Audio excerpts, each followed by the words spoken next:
अस्सलाम वालेकुम दोस्तों, मैं हूं सैयद हैदर। आप देखें मेरा फेसबुक और यूट्यूब चैनल। उम्मीद है आप खैरियत से होंगे।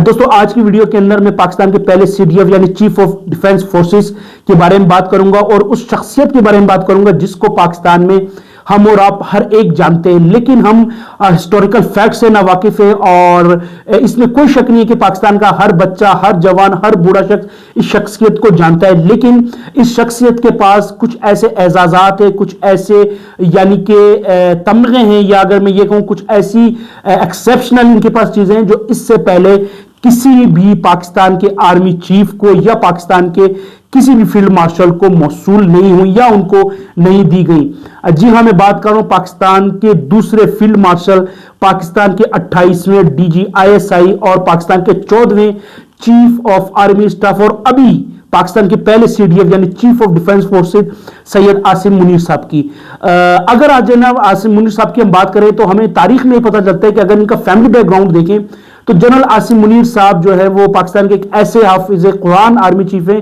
जो कि इससे पहले पाकिस्तान की यानी पूरी आप हिस्ट्री देख लें तो पाकिस्तान की पूरी हिस्ट्री के अंदर अभी भी कोई ऐसे आर्मी चीफ पाकिस्तान में नहीं आए कि जो कि हाफिज कुरान हो। और ऐसे भी पाकिस्तान के अंदर फील्ड मार्शल, हालांकि अयूब खान साहब इससे पहले फील्ड मार्शल गुजरे हैं, लेकिन अयूब खान साहब भी जो है वो हाफिज कुरान नहीं थे। ये चीज आपको जहन में पता होनी चाहिए। और आसिम मुनीर साहब जो है वो इसमें कोई शक नहीं है, कोई हाफिज कुरान आर्मी चीफ हैं। लेकिन कुछ ऐसे एजाजात भी उनके पास हैं कि जो कि इससे पहले किसी भी पाकिस्तान के सिपा सलार को नहीं मिले। जैसे कि चंद एक मैं आपको गिनवा दूं कि ये पाकिस्तान के पहले आर्मी चीफ है कि जो कि इससे पहले 2017 में डीजीएमआई भी रह चुके हैं और 2000 अक्टूबर 2018 से जून 2019 तक वो डीजीआईएसआई भी रह चुके हैं, ठीक है। और उसके बाद 2019 से लेकर 2021 तक कोर कमांडर गुजरांवाला के ओहदे पर भी ये बड़ा जमान रह चुके हैं। और चीफ ऑफ आर्मी स्टाफ बनने से पहले यानी नवंबर 2022 को जब इनको चीफ ऑफ आर्मी स्टाफ बनाया गया नवाज शरीफ साहब की हुकूमत यानी उनके भाई की जो हुकूमत है उसके दौर के अंदर,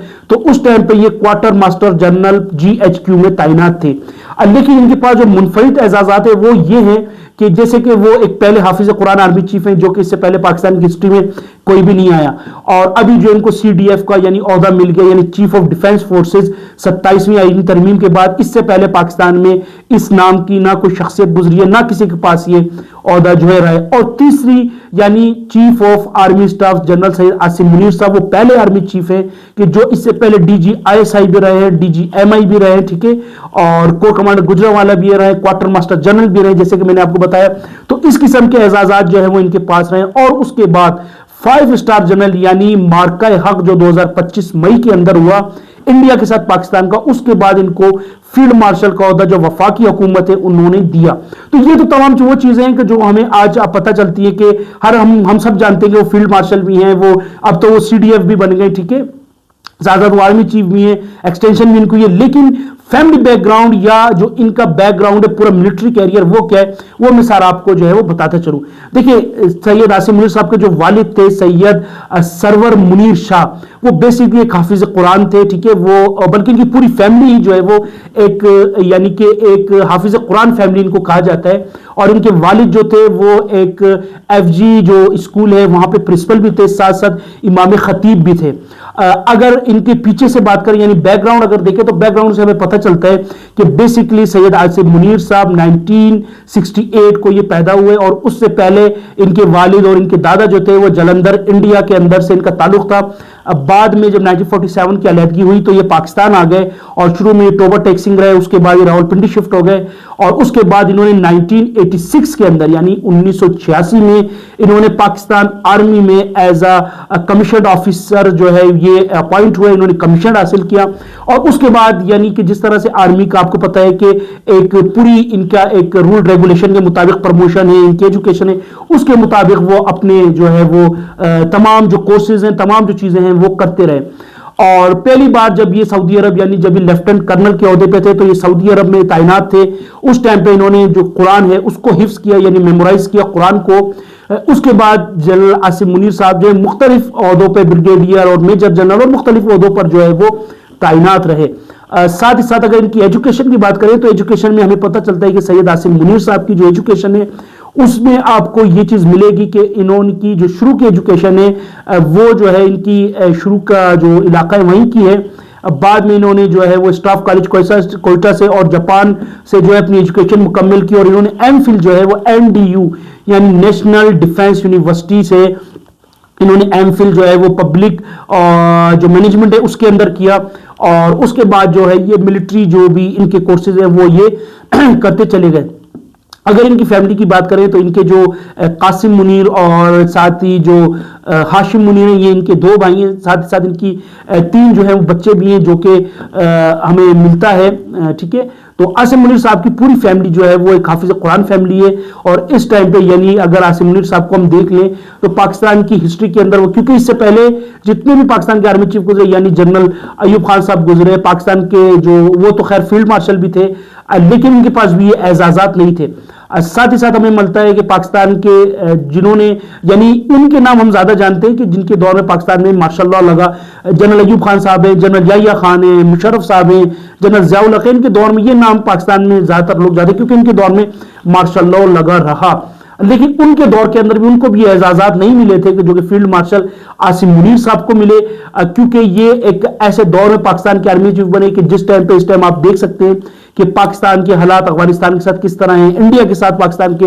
हालात किस तरह हैं और मजमूई तौर पे पूरे जो है वो खित्ते के हालात किस तरह है। तो ऐसे वक्त में सैयद आसिम मुनीर साहब पाकिस्तान को लीड कर रहे हैं और जाहिर जैसे मैंने आपको बताया कि इससे पहले कोई ऐसा आर्मी चीफ गुजरे नहीं है कि जिनके पास ये तमाम एजाजात जो हैं, जैसे कि जनरल मुशर्रफ साहब थे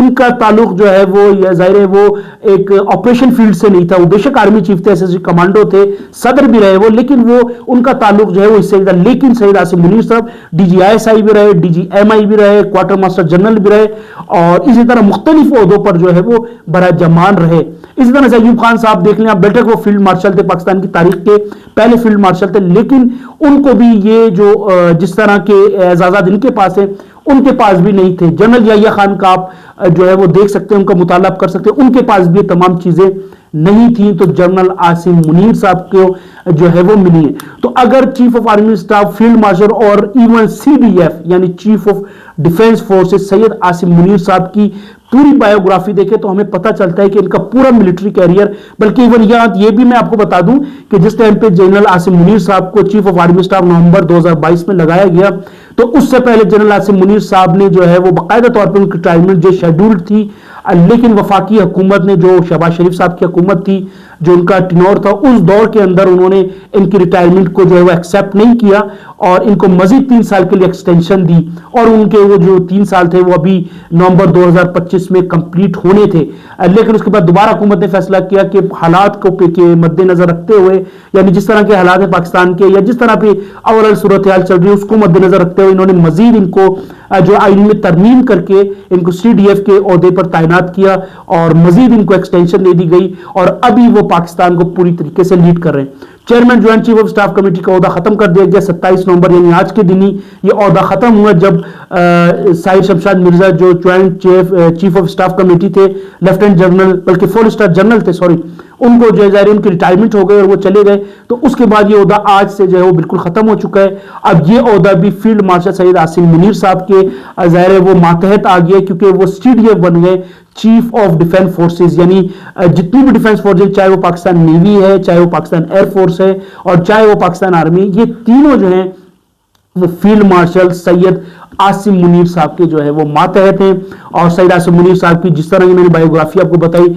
वो कम बेस बहुत कम लोग इसके बारे में जानते हैं क्योंकि ज्यादातर लोग यही जानते हैं कि जनरल आसिम मुनीर साहब एक हाफिज कुरान है और जस्ट उनकी जो है एज आर्मी चीफ वो प्रमोट हुए, लेकिन वो एजाजात जो मैंने आपको बताया वो शायद बहुत ही लोगों को कम मालूम हो कि सैयद आसिम मुनीर साहब जो है वो ना सिर्फ हाफिज कुरान होने के साथ उनकी पूरी फैमिली, चाहे उनके वालिद हों, चाहे उनके भाई हों, चाहे उनकी फैमिली के दूसरे मेंबर्स हों, वो तमाम जो हैं वो एक हाफिज कुरान फैमिली से ताल्लुक रखते हैं। इनके बच्चे, इनके भाई और इनकी जितनी भी ओवरऑल फैमिली है वो तमाम एक जो है वो रिलीजियस फैमिली है। तो ये पाकिस्तान की तारीख में हमें बहुत कम मिलता है कि किसी आर्मी चीफ की या किसी भी सिपा सलार की फैमिली जो है वो इतनी ज्यादा इस्लामिक हो या इतनी ज्यादा रिलीजियस हो जितनी कि सैयद आसिम मुनीर साहब की फैमिली है। तो उम्मीद है ये मुख्तसर सी वीडियो के जिसके अंदर सैयद आसिम मुनीर साहब की मैंने